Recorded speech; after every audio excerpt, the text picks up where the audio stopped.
Good morning, Eduardo. Hi, Giles. Hi, Valburga.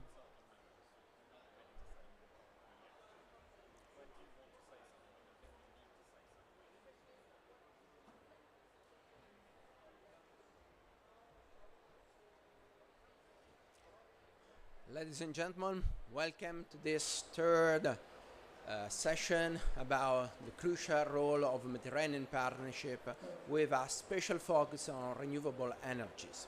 I'm Eduardo Della Role. I'm the program chairman of MC Med Energy Conference that is a partner of the Union for Med for this fantastic Mediterranean Pavilion. It's the first time in a COP we host a Mediterranean Pavilion, and we are very proud to be a partner of this event, since as OMC we have a really DNA on the Mediterranean activity. So I wish to thank a lot Union for Med for inviting us to do this great activities. OMC Energy Conference, when it started 30 years ago, was established to generate an aggregation point to sustain the debate and exchange practice for more secure, affordable and clean energies. For sure, with the technology of 30 years ago that have the offshore gas as its main drivers, year by year, OMC Energy Conference transformed itself in a very comprehensive and holistic place for the debate, embracing all the forms of energies, all the activities, and for sure renewables have a crucial role in the transition, so also renewables is part of the debate on energy and is a crucial importance. The Mediterranean area is really a point of crucial potential activity and synergies in the world of energies. The geographical proximity and the nexus of interest that binds north and south shore of the Mediterranean is very long recognized, and climate change and energy transition represent a huge challenge for all countries of the Mediterranean region. Especially the Mediterranean region is one of the hot spots of the climate change, so deserve a very particular attention and actions. But for sure doesn't exist a single magic silver bullet to solve all these challenges.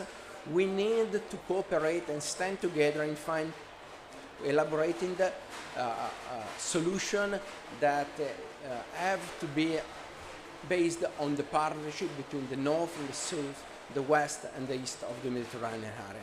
But Mediterranean is exactly the place, thanks to the historical collaboration between the shores, the place in which this energy can be put in place with the benefit for all the countries. There's no doubt that one of the most significant leverage for the energy transition are renewable energies. And so we work to explore this today very in depth. Also because if you look at the pictures, we look at Mediterranean area have for sure a huge potential of renewable energies. But if you look at the north and the south shore, you see a tremendous difference between the two shores. Just few numbers to give you an idea. The installed capacity in Europe is around 700 gigawatts, one order of magnitude less in the southern shore. This 1 to 10 ratio is something really critical that deserves attention and deserves also action in order to find potentially synergies to untap this big potential and provide new strategies and new alliances to boost the renewables and boost the energy transformation, considering the Mediterranean as a whole. During this panel, we want to emphasize the crucial role of renewable energies, as well as the significant lack of capacity of renewable in the northern shore of the on the southern shore of the Mediterranean. But we want, above all, propose strategies to find new solutions and new activities in order to export the big expertise and knowledge that has been grow and grow in Europe towards the Mediterranean region in order to boost this big potential, integrating with all the other forms of energy at Mediterranean level and boosting the transition of this very critical basin towards best futures. In order to stress this potential synergies and looking at what Europe can contribute on this development at the Mediterranean level, we are invited today the CEOs of the three main renewable associations in Europe, Walburga Hetzenberg from Solar Power Europe, Gil Dixon from Wind Europe, and Remy Gouret from Ocean Energy Europe that is connected remotely to us. Before to start with the debate, we have invited also Emanuela Menichetti, directors of the Electricity and Renewable Energy Division at Observatoire Méditerranée pour l'Énergie, to have setting the scene of the situation, the numbers, and what's going on at the Mediterranean level, previous to entering the debate with the CEOs of the Renewable Association in Europe. So without wasting any more time, I invite the Emanuela Menichetti to have their speech on the Mediterranean situation of renewable. Thank you very much, Mr. Chairman, and good morning to all of you. I am very sorry I could not make it to Sharm this time, but I hope we will be able to interact also easily remotely. Let me try immediately to share the screen in order not to waste too much time. Let's see if I manage. Okay, that's good. I hope you can all see the screen.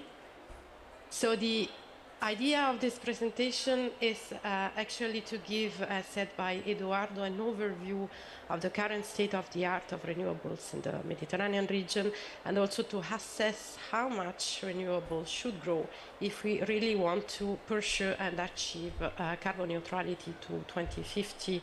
And this is a real sensitive issue, as recalled already by Eduardo, as we have been reminded these days that the actual increase of temperature in the Mediterranean region is 20% higher than the global average, and that without any drastic change in our own behaviors, the warming would reach 2.2 degrees Celsius by 2040 already. So energy transition is not an option, it's a drastic need and an imperative for the region.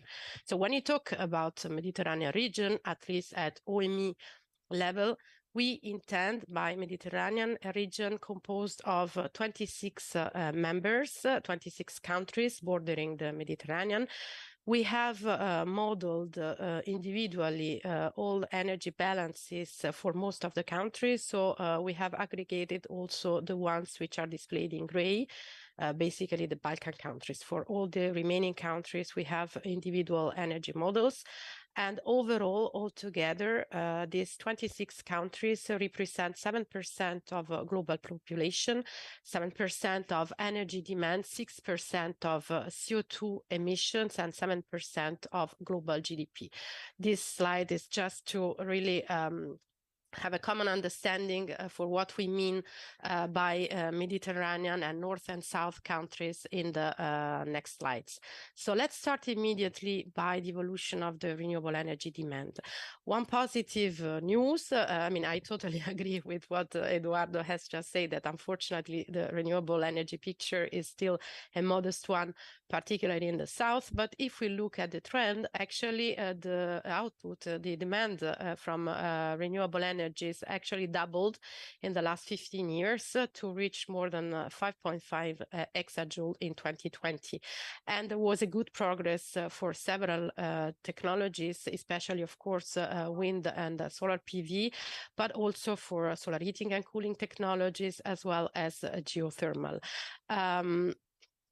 Overall, if we look though at the global picture in terms of the total primary energy demand, so renewables and not non-renewables, if you look at the graph on the top, you can see that the contribution of renewable energy technologies to the Mediterranean energy mix is still modest, with some 70% composed by 70% by fossil fuels and renewables only 14%. So of course, this picture needs to be drastically changed in the next 20 to 30 years if we really want to implement energy transition and to reach carbon neutrality.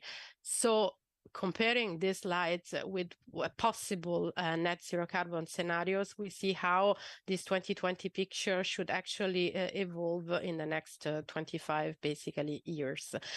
This graph shows the evolution under a so-called what we call net zero carbon scenario, which has been defined within the framework of the Union for the Mediterranean Energy Platform activities. So I think you're aware that there are 3 different energy platforms, the natural gas one, the regional electricity markets, and the one looking at renewable energy and energy efficiency. And there was a joint work coordinated by OME and co-financed by the European Commission, which looked at the possibility to reach net zero carbon by 2050. And it is actually based on the long-term national strategies of the EU countries, the NDCs submitted within the UNFCCC framework, and the national renewable energy action plans, and other climate and sustainability goals defined to the Horizon 2050.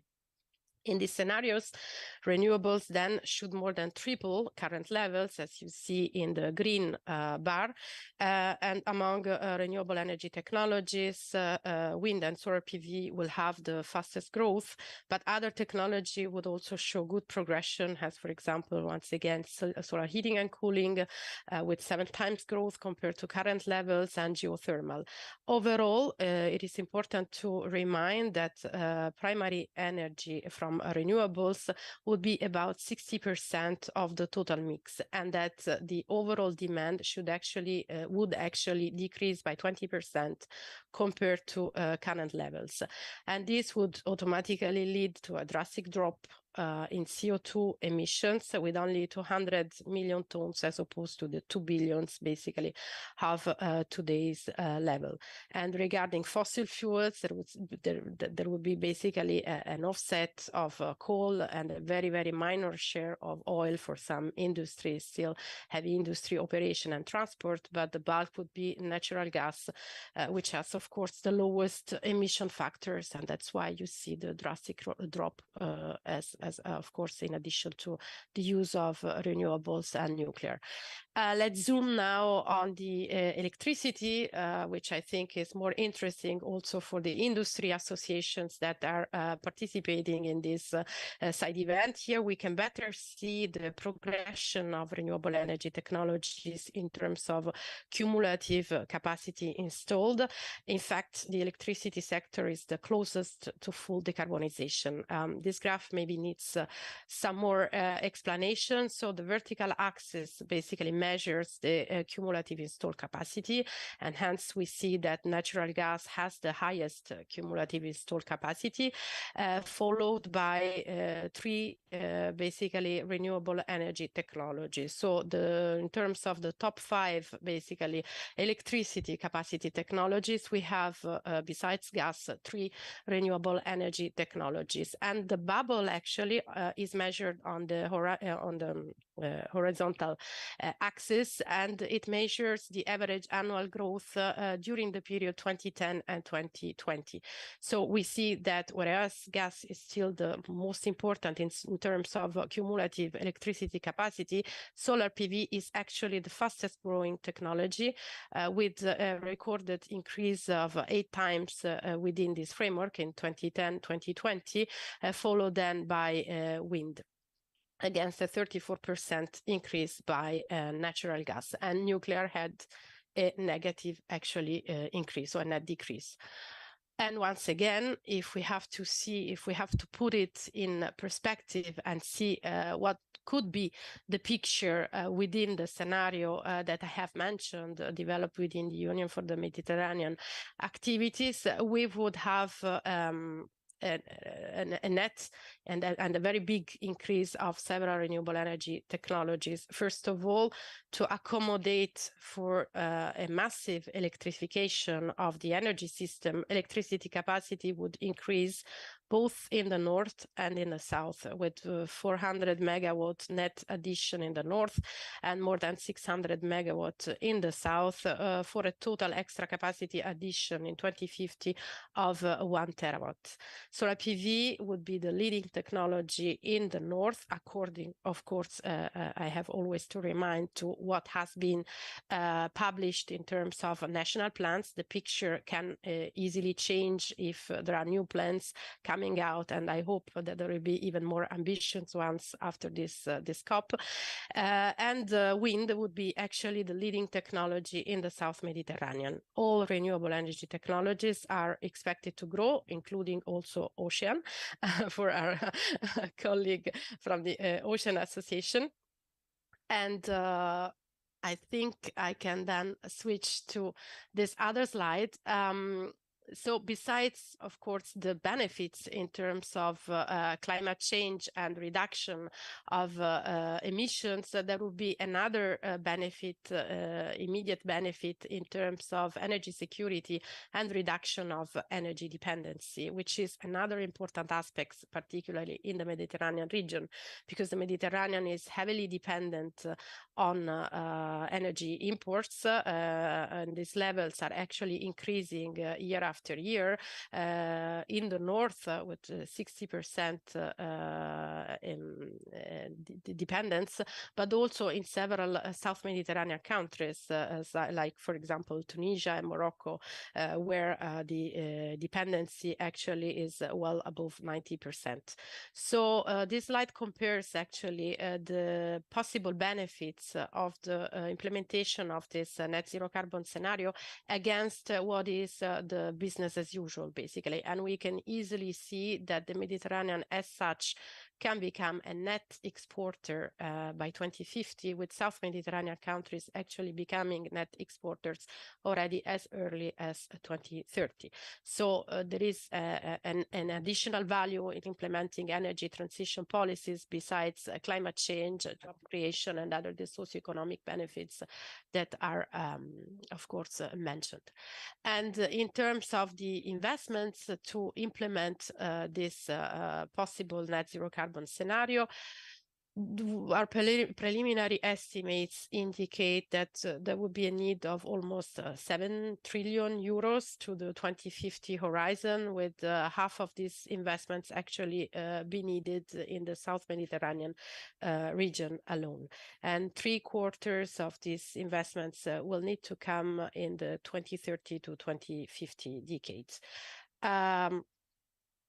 Half basically of these investments needs would actually flow to energy efficiency measures to reduce the demand, and the power sector will account for nearly 40% of the total investment needs. And if you look at the pie chart again at the top, the direct energy investments, so excluding energy efficiency, would account for 3 billion euros, and most of these investments would actually flow to renewable energy capacity, to renewable energy also use in the heating and cooling sector, and to renewable hydrogen.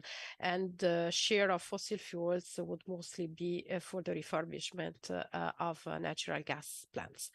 So I hope I was not too long. The idea was really to provide few basically messages in terms of main trends and what needs to be done in order to accelerate and drastically change the carbon picture, which is of a region heavily reliant on fossil fuels. So I would like to conclude with some final messages also as a way to kickstart the discussion. So to decarbonize the Mediterranean energy system, renewable renewable energy demand, as we have seen, will have to grow more than 3 times compared to current levels, with an estimated investment level of almost 7 trillion euros by 2050, 1.5 for renewables and over 7.3 trillion euros. In the electricity sector, which is actually the closest to full decarbonization, we would need a net increase in capacity of 1 terawatt, 40% in the north and 60% in the south. In terms of technologies, from the current trends, actually it is the more and more evident, and solar PV and wind are actually leading the market decarbonization process, with solar being the predominant technology in the north and wind in the south. But actually the full range of renewable energy technology has to be developed to accelerate this emission reduction path, and we need to really put strong attention then to R&D and innovation, especially on less mature technologies. In this framework, also to link back to the topic of the discussion on the importance of the Euro-Mediterranean cooperation, I believe that there is a great importance to regional analysis, which is a bit lacking. And if we have to support policy making, we really need to work hand in hand all together to strengthen the data, the statistics, the scenarios, and to identify collectively a win-win solution and achieve the goals in a more cost-efficient way.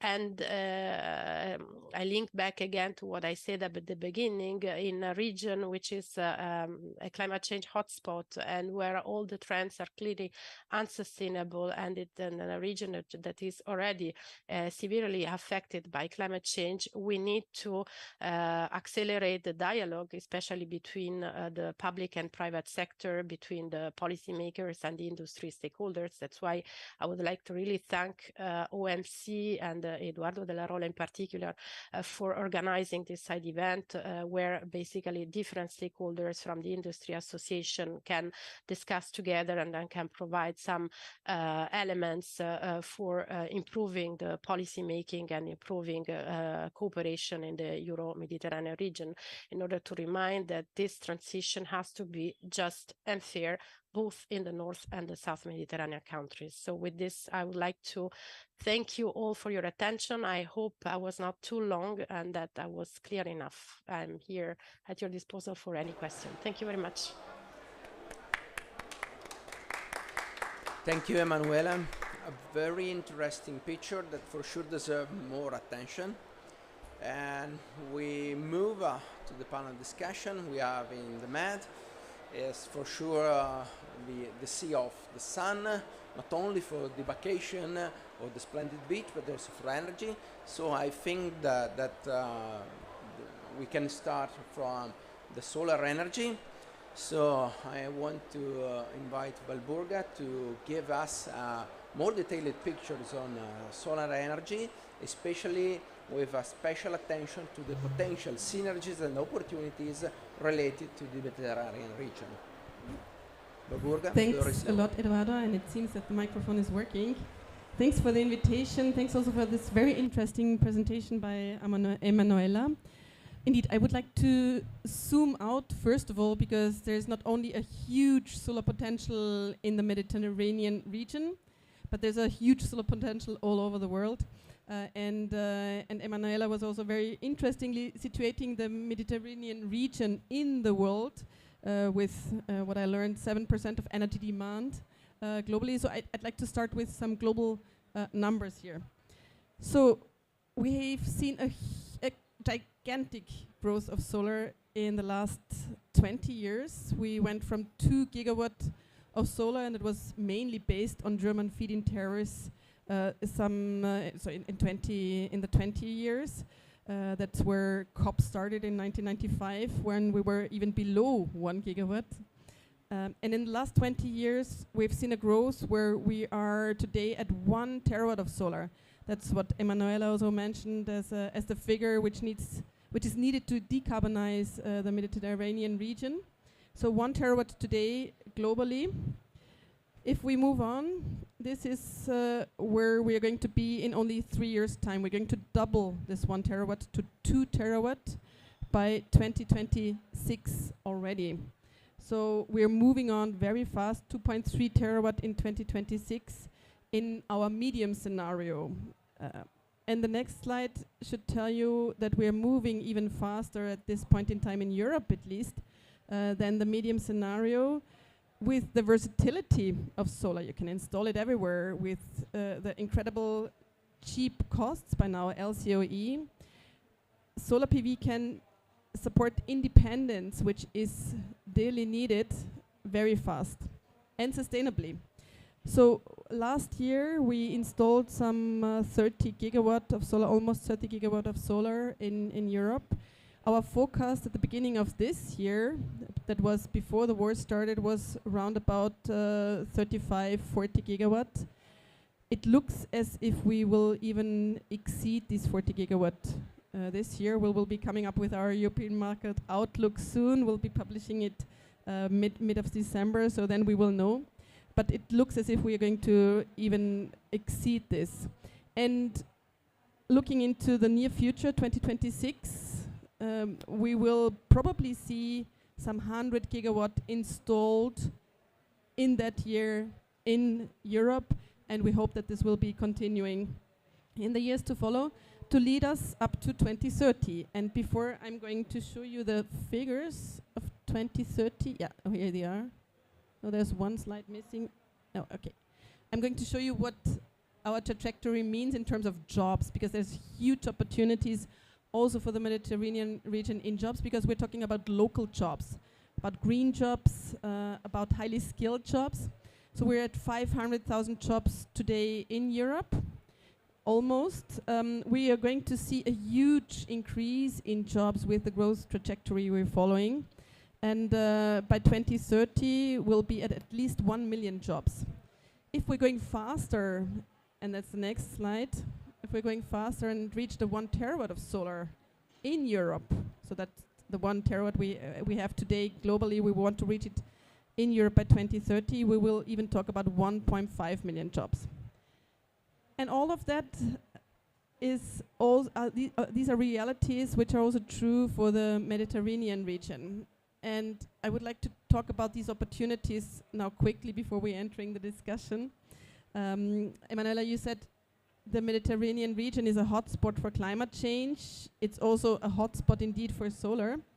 But it's also still highly dependent on fossils, either as a net importer or as a net exporter. And we all know by now that having a certain level of independence is very, very important. So there's a huge opportunity here. There's some countries in the Mediterranean region which are already taking this opportunity and have high renewables targets. But then the implementation seems to be somehow difficult. Just to give you 2 examples, as we're in Egypt here today, in Egypt has a 20% renewables target by 2022. 55 target by 2035. In reality, there are 12% of renewables today. So half of where Egypt wants to be actually this year. Algeria, as I've visited Algeria a couple of weeks ago, 22 gigawatt target by 2030. We're at half a gigawatt today. And the thing is that there's very often frameworks which are missing. So clear trajectory, but also frameworks and stopping subsidies in fossil fuels. So that's a reality. When I was talking to people I met in Algeria, they told me it is not economic to put solar on their roofs because they get these very, very low prices when it comes to fossils, and that is subsidies. Whereas it makes sense economically everywhere when you look at the real costs of renewables and solar. So we need frameworks in all countries of the Mediterranean region in order to make it possible to do the evident, install solar, install wind. So we need grid investments, we need large tenders, which are also bankable. There's a problem with bankability very often, a problem with financing more generally. No clear roadmaps for ambitions, and administrative processes which are not up to the speed which we need. And Emanuela, you were mentioning partnerships, and Eduardo, you were mentioning the importance of partnerships as well. indeed, this is very important to get things done. We have established a couple of partnerships through our global market work. As Solar Power Europe, we have more than 70 companies who are engaging in developing renewables in the Mediterranean area, but also more generally beyond Europe. So there are best practices which we're promoting on all different aspects of solar. There is capacity building programs with renewable associations. We are working on capacity building when it comes to industry, and there's more generally helping to improve the frameworks, because it's about frameworks. It's not about the technology, which still have to further evolve. And by the way, I'm also very happy to have members here in the room, Amarenko, who are helping us on that trajectory. So it's really about the frameworks, and these partnerships are just very important to get it done, because the opportunities are abundant on all levels. Thank you. Thank you, Walburga. I appreciate so much your intervention and how we need to find a partnership and how to try to implement renewable while identifying a proper collaboration and frameworks. For sure, solar was indeed a great resource for the Mediterranean area, but also wind it is. Probably when we think at the wind, we think it's North Europe, but this is not true. Also the Mediterranean area have a great potential. And so I leave the floor to Gil Dixon to have a comprehensive view on the wind energies and the opportunities for the Mediterranean area. Thank you, Gil. Thank you very much, Eduardo. Good morning to you. Indeed, the wind resource in the Mediterranean is excellent. Spain already gets 23% of all of its electricity from wind. Greece, 18%. Croatia, 11%. Turkey, 10%. Egypt and Morocco both already have 1.5 gigawatts of wind farms. Just last week, Egypt signed an MOU with the UAE, where the UAE will help Egypt develop 10 gigawatts of onshore wind. Now, nearly all of the wind around the Mediterranean today is onshore, but that is going to change. Mediterranean countries are going to start building offshore wind. Offshore wind today is mainly in Northern Europe, and that's because of the geography, crucially the sea depth. The Mediterranean shelves very quickly. You quickly go beyond 50 to 60 meters depth. And that has made offshore wind impossible in the Mediterranean up until now, because all of the offshore wind is what we call bottom fixed. It has a permanent connection to the seabed, and you can only do that when the sea is up to 50 to 60 meters, like it is in much of the North Sea or the Baltic. But now we have floating offshore wind. The turbines are actually floating on the surface of the sea. Now, they're not completely free and floating. They have 3 chains connecting the floating structure to 3 anchors on the seabed. The development of floating wind opens up the Mediterranean to offshore wind. France is now building the first floating offshore wind farms in the Mediterranean. Floating offshore wind farms already exist in the North Sea and the Atlantic, and there's going to be much more of them in the Mediterranean too. Spain want to have 3 gigawatts of floating wind by 2030, Greece 2 gigawatts, Italy around 3 gigawatts as well. Turkey is also looking at floating offshore wind. They're thinking 1.5 gigawatts by 2030. They want to start running auctions soon. So the Mediterranean will become a hub both for onshore wind and offshore wind. And this is not just wind power generation for electricity consumption, it's also wind for hydrogen. Huge potential.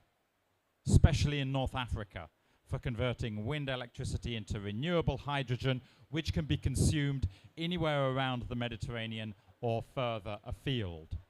One of Europe's largest wind turbine manufacturers, Siemens Gamesa, has now signed an MOU with the Egyptian Electricity Holding Company to develop wind farms here in Egypt that will be dedicated to the production of renewable hydrogen.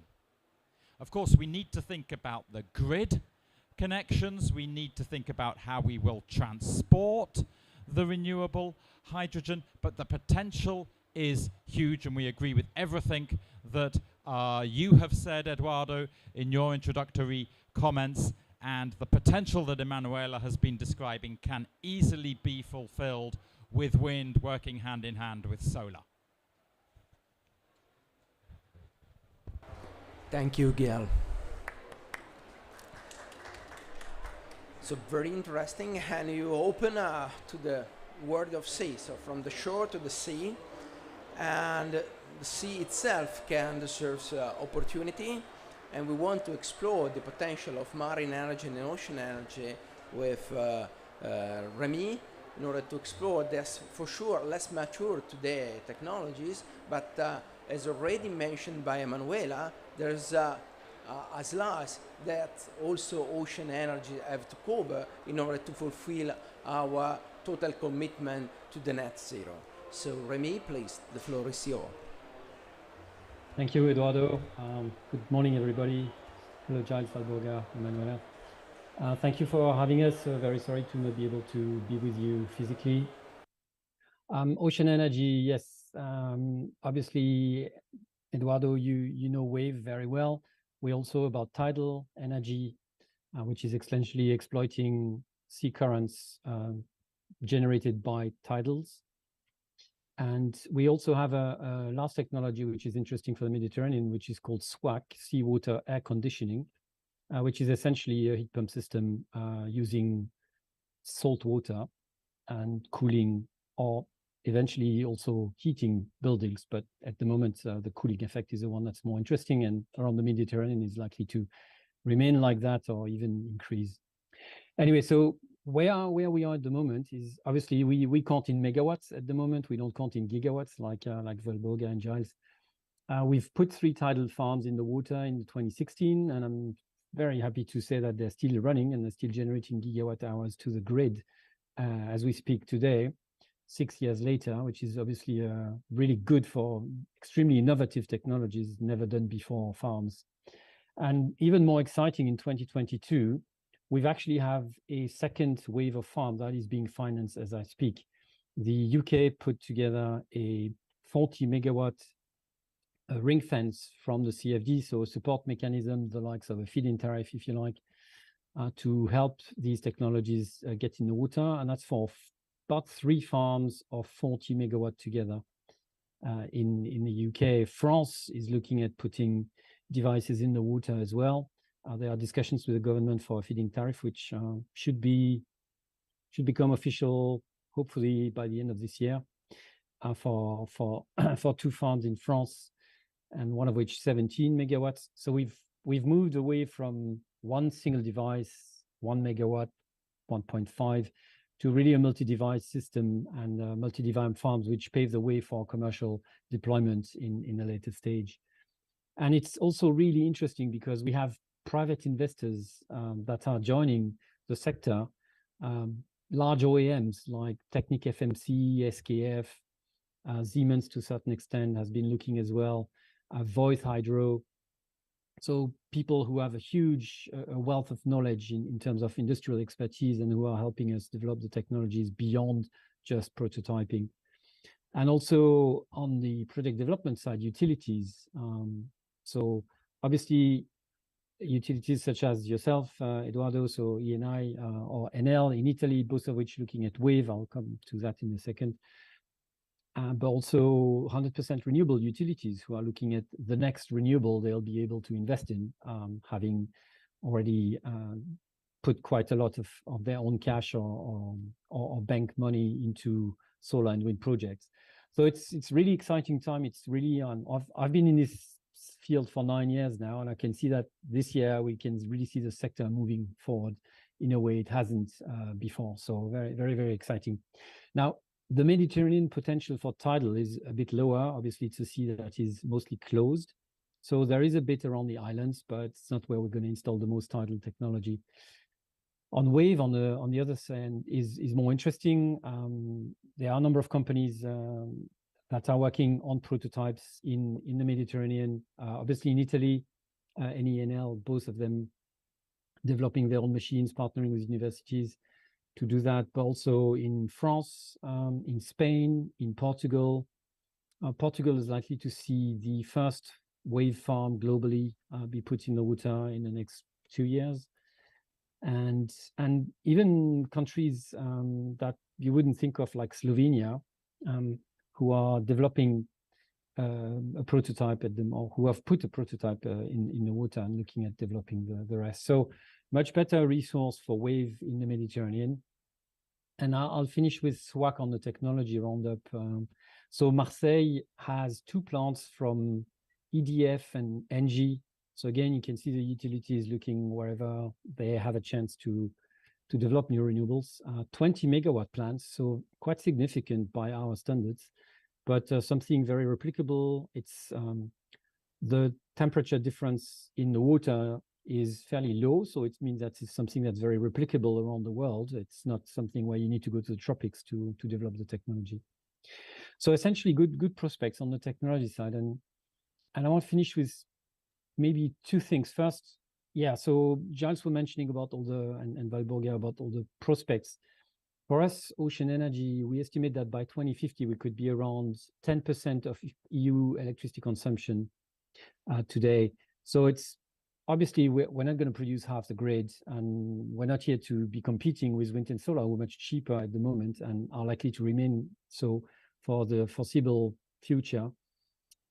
But we'll see ourselves more as a partner, because both wave and tidal are extremely predictable, and they produce at different times from wind and solar. So if you look at a grid where you're going to have a main component of wind and solar, and you need to balance it, and the moment is very much happening like that, balancing a bit with gas, balancing with other technologies. These technologies are new technologies that are enabling to facilitate this grid balancing, and in a sense, enable a higher penetration of the cheapest technologies we have on the market at the moment, which are wind and solar. And yeah, so for the Med, there is an opportunity for the resource, but I also want to say there is an opportunity as a technology manufacturer, and as a, so you can export electricity if you produce it on site, but you can also export technology to produce electricity somewhere else. And that's definitely something where we can see a lot of the 400,000 jobs that we foresee by 2050 to be originating from. But I'll stop here, but maybe later during the discussion, I'll have time to mention how we get there, because there is a very interesting initiative at the European Parliament at the moment, which is a target for innovative renewables. So thank you, and Eduardo, back to you for now. Really interesting perspective also for this emerging area of ocean energy. Now we can have a discussion. If there are questions from the audience, please raise hand. If there are from other sides, please come. Otherwise, I start with some other discussion. One point was I found really interesting for also enabling other form of partnership in the Mediterranean area.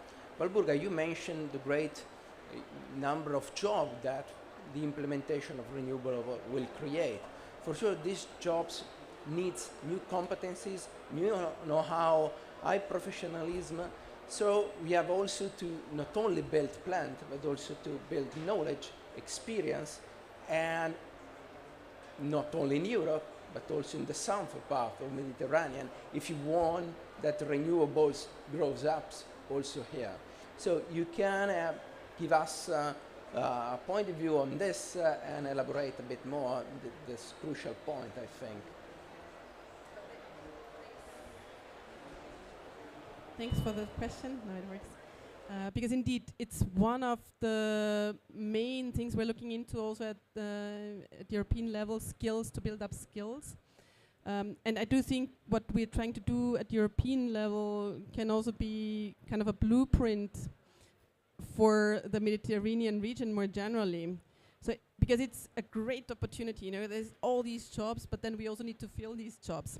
So what we are doing now is to not just work together with the European Commission, there's this European Pact for Skills, where we're looking into upscaling skills more generally in the renewables area. But we as an industry are also working on a jobs platform. So we're going to launch it on the 1st of December, and a jobs trade fair. And what it does is really bringing together industry, job seekers, and training institutes, universities, have a very close relationship with these training providers in order to make sure that we can upskill and also reskill workers, because sometimes there's only one skill missing and you need to know what it needs in order to get the jobs which are available in all areas, so not just technical jobs but all kinds of other areas. So that is one thing, but then also governments, and I think that's one of the other elements that where we need to work together with governments. Governments have a role to play in order to identify the gaps, the skills gaps, and then also issue programs in order to fill these gaps.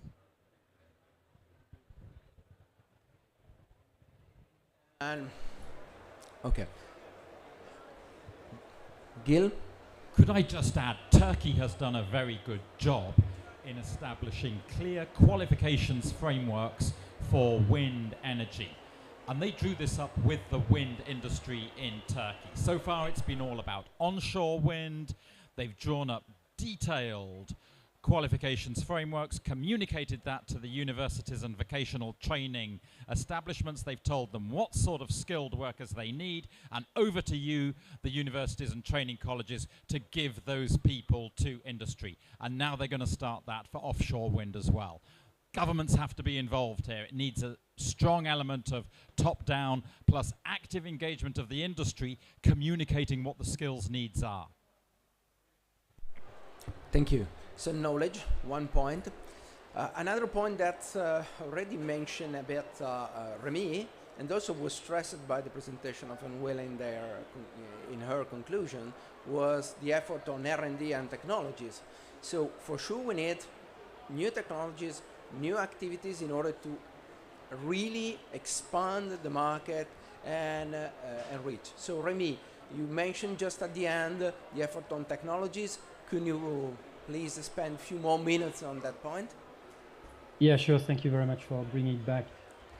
Indeed, we've seen wind and solar progress tremendously, and I was in wind before, and when I started in wind, we had to convince people and decision makers that it was actually possible to produce electricity with a wind turbine. We were at that level of knowledge. Now, obviously, today it's a completely different story, but we need this understanding, and we need the new technologies to make it to where wind and solar have, to, like I was saying earlier, to enable this higher penetration of wind and solar, to cheapen the kilowatt hour price. I don't know if except maybe in France, but if you're European at the moment, you have a decent bill that you've had to pay. Mine has tripled or quadrupled. So we need essentially to enable that. And the initiative I mentioned earlier is we are revising the European Renewable Energy Directive at the moment. So it's a negotiation between the European Parliament and the Council, and there is a very interesting proposal that the European Parliament has made at a huge majority. It's completely cross-party, so it's not like left, right, green, non-green, whatever. It's 80% support from the entire Parliament for a 5% innovation target within the Renewable Energy Directive. Now, if you remember, the directive was proposed, the target proposed by the Commission was 40%, now they're proposing 45%, and the innovation target would be 5% of new added capacity. So it's not 5% of the 45%, it's 5% of whatever is going to be built between now and 2030, essentially, and it's an indicative target. And the interesting things about these is it's not binding. So, okay, it's not going to have the very clear impact for investors that a binding target would have, but it's going to give governments more flexibility in how they implement it. And also, the definition of innovative is large enough that it could include, for example, Giles was mentioning the Adriatic and Italy and the Mediterranean generally, where sometimes you have very deep seas. So floating wind, for example, would be probably included in such a target. At the moment, the definition that is being used does not restrict what type of technology you must use. It has to be innovative. You have to be able to prove it. But Giles, correct me if I'm wrong, but I think there are only about 10 or 15 floating wind turbines at the moment around the world in the water. So definitely also an innovative technologies. Obviously, tidal and wave are very much on our radar for this. And this is really a message I want to pass to any person involved with the Mediterranean government. It's a target that can really help basically renewables moving along and getting to a commercial stage and having another type of technologies that obviously you can also benefit from to be installed and financed. Thank you, Remy. So we have knowledge, we have technologies. We try to explore also potential partnership or activities. Gil, you previously mentioned the relation with hydrogen, renewable, so synergy from different sectors. Also, Walburga mentioned the role of gas that is competing now, but there are ways for collaboration.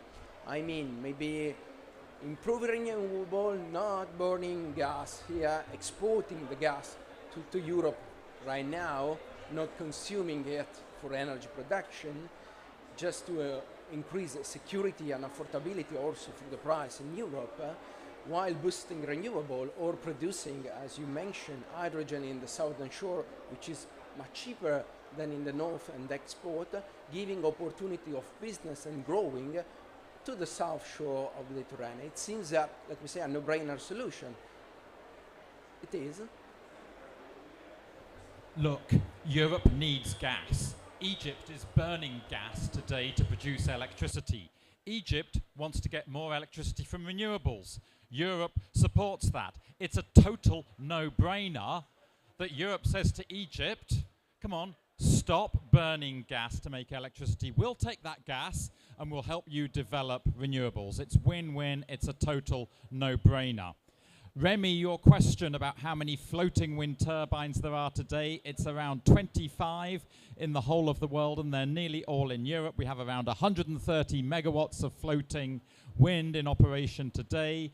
It'll be 300 megawatts by the end of next year and 10 gigawatts by the end of 2030. So awesome. Great.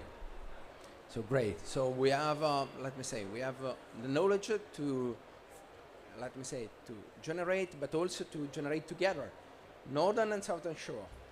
Without us, probably it's very difficult. We have to develop technologies. It becomes, as Remy says, leaders in that technologies, to have in our hands the futures of growing of technologies. This is really interesting point. We have to develop synergies based on exchange of goods and activities. We presented in the previous panel a study that exactly stressed that. As much as now northern and southern shore collaborate in all the sectors, you find much more synergies. You can grow up quicker in any sectors if there are collaboration, and we reduce, let me say, fighting points and improve potential synergies. So I think there are really great potential for the expansion of renewable on the southern shore of the Mediterranean, like is happening in Europe.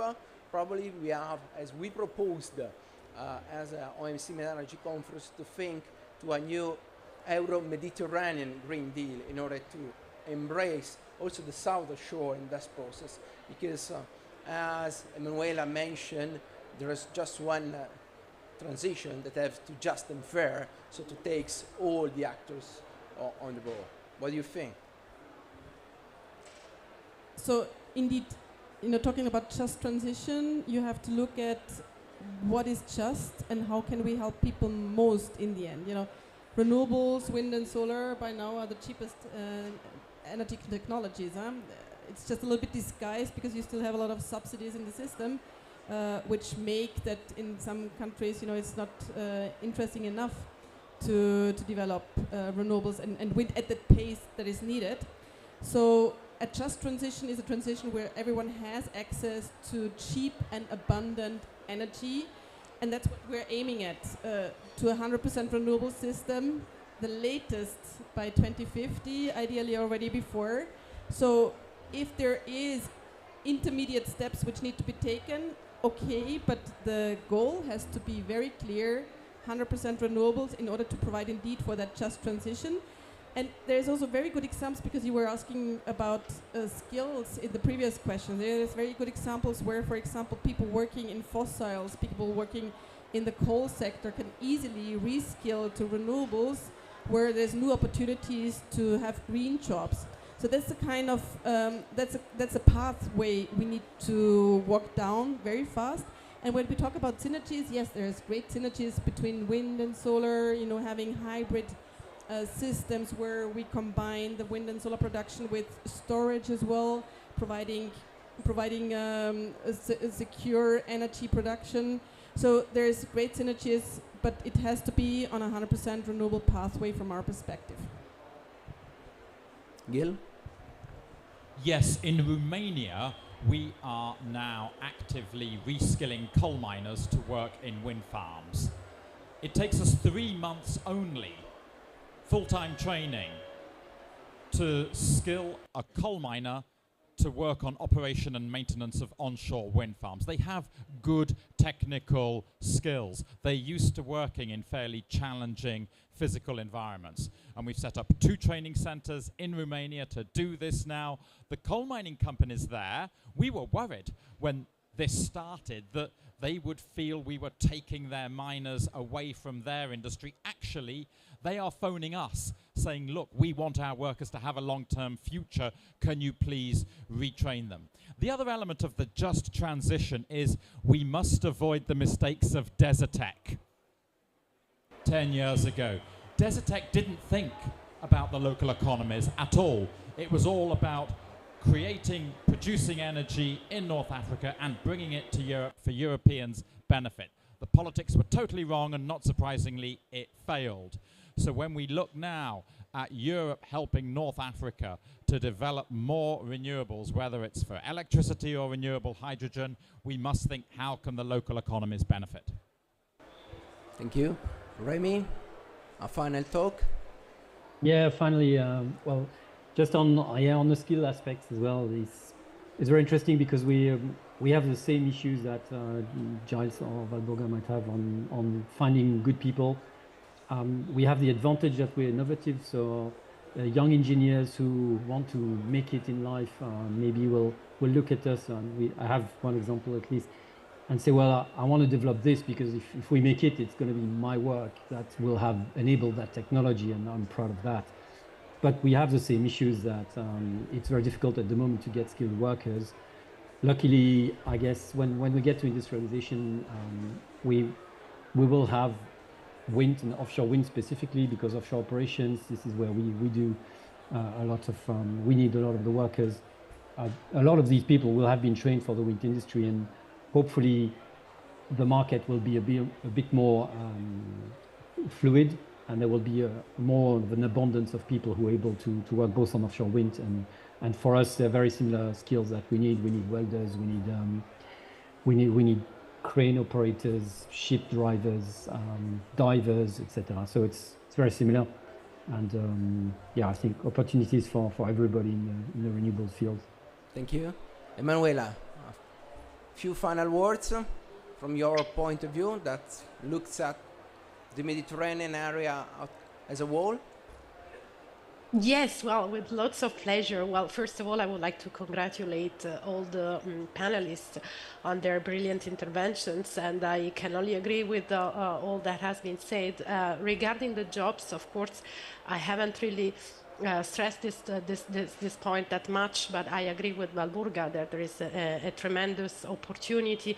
Just to remind that already jobs in the renewable energy fields have increased. There were some 40,000 employed in the renewable energy sector in 2010, and we have now about 80,000. But of course, this number can be multiplied easily by 10 times if we implement this net zero carbon scenario, or I mean energy transition measures. And what is important about jobs in the Mediterranean and in the renewable energy field in the Mediterranean is that actually most jobs would be in the operation and maintenance field activity. So there is a way to give continuity over time to the skilled workers, and we are actually working now on updating the report we presented on the socioeconomic development for South and East Mediterranean countries thanks to Renewable. So I would be more than pleased to share and cross-check and compare data. Regarding offshore wind, I also didn't want to stress that much because I was expecting actually the contribution from the Wind Association, and of course I took a lot of notes which basically complement our estimates. I could see that actually the national long-term strategies of the EU member states were not that ambitious, but I can see that in the meantime the trend is rapidly evolving. So just to say that once again, what I presented as a scenario is not how the picture will be in 2050, but just to give a comparison, a frame basically to our considerations. And in order to achieve that, of course, there is the importance of cooperation at regional level. In the same way as we have been discussing this morning, we have to continue discussing, and especially between the private sector and the policy-making sector. As the event is actually organized by within the Mediterranean Pavilion with the help, with the help of the Union for the Mediterranean, I would like to conclude with acknowledging the tremendous job of the Union for the Mediterranean and of the Union for the Mediterranean platforms. I believe that this type of work is not stressed enough. Some people are not even aware that within the Union for the Mediterranean there are actually 3 thematic platforms working on sectors, I repeat, on renewable energy and energy efficiency, on the electricity market and on natural gas, where people, several stakeholders from the public and private sector meet together to really discuss how to enhance the transition and how to also give a better and more dynamic and a more efficient framework in the Euro-Mediterranean region to really implement this famous new agenda for the Mediterranean. So thank you very much. Thank you, Manuela. I use your words just to conclude. This is the last panel organized by ONC Med Energy Conference here at the Mediterranean Pavilion. Based on the crucial role of the partnership, we are exploring all the potential path of collaboration between their markets, between the gas, the decarbonization of gas, the role of CCS, the role of renewables, all the integration. This was, I think, a great path, and all the panel stresses that the partnership is the key word of the potential collaboration. Alliances, the integration of markets is the really turning point to being able to make feasible an energy transition in the Mediterranean area as a whole, considering Mediterranean as a unique region in need, where North and South Shore have to exchange common knowledge, experience, technologies, and business model. On this, only doing this, we have a very, very great opportunity to accelerate on the implementation of energy transition. Thank you all for attending this last session of MC Med Energy Conference.